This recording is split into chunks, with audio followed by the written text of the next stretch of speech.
We begin tonight with an update on the tornado that slammed parts of Jefferson County yesterday.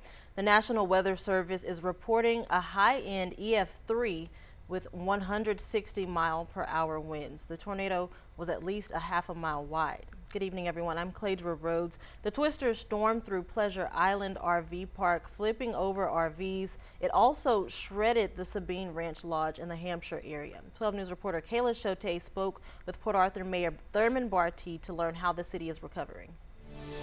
Cladra, the tornado knocked out power in parts of Port Arthur that officials are still working to restore.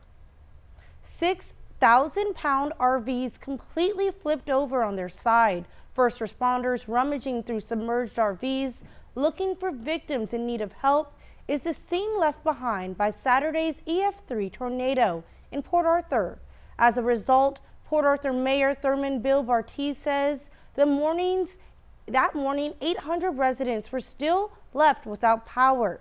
Now, over 200 residents are still in the dark. The city is working diligently with Entergy to restore the rest of the power and help those report damages. First, we're going to have access on the city's webpage, probably beginning tomorrow. I would say for sure by noon. It should be up, maybe even before then. But a method that you can go in and report the damages. 2 of the 6 RVs were a total loss. The city of Port Arthur is teaming up with the Red Cross to help those impacted. Mayor Barty says the lights should be turned on for all residents by 10 p.m.